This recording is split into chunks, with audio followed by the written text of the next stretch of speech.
বুঝতে হবে যে সারা বাংলাদেশে এরকম অসংখ্য রেল স্টেশন আছে যেটা কেবলমাত্র কেয়ার করা হয়নি, যত্ন নেওয়া হয়নি, খেয়াল করা হয়নি জন্য পুরো বাংলাদেশ অনেক জায়গায় অকেজো হয়ে আছে।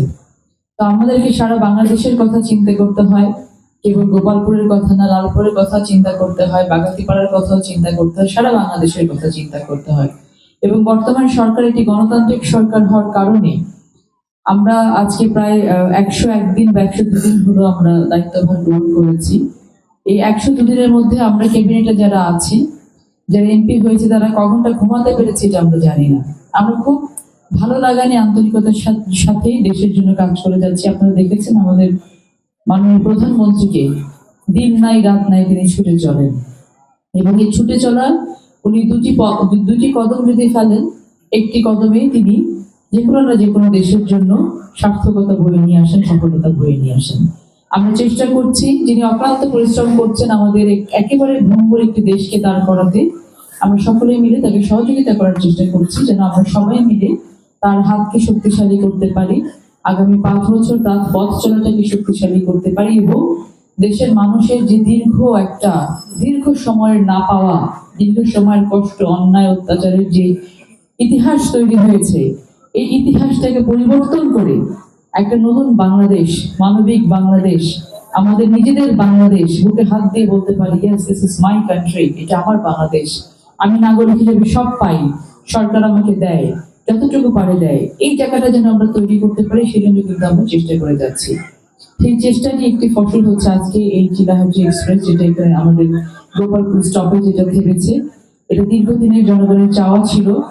আরো অনেকগুলো রেল স্টেশন আছে, আমাদের মাঝখান রেল স্টেশন আছে, আব্দুলপুর রেল স্টেশন আছে, আমাদের বাগাতিপাড়াতে মালঞ্চি রেল স্টেশনে খুব জরুরি ভিত্তিতে একটা ট্রেন থামানোর প্রয়োজন রয়েছে। আমি ইনশাআল্লাহ খুব শীঘ্রই সেই ব্যবস্থা করার চেষ্টা করব।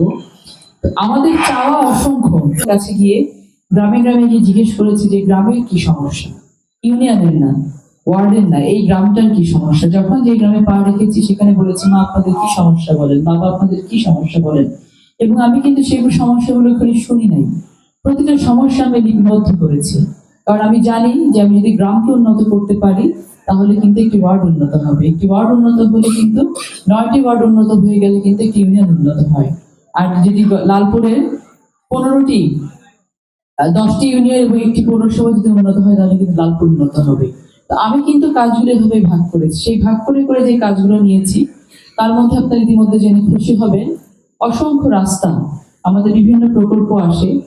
একটি সরকার তার জনগণের জন্য যে সকল প্রকল্প বা বরাদ্দগুলো নির্ধারিত করে, সেটা যে সরকারই হোক না কেন, এই নির্ধারিত বরাদ্দ এবং প্রকল্পগুলো যদি শুধুমাত্র জনগণের কাছে পৌঁছানো যায় এবং জনগণকে দিয়ে কাজগুলো করানো যায়, তাহলে একটি বাংলাদেশে কিন্তু দারিদ্রতা থাকতে পারে না।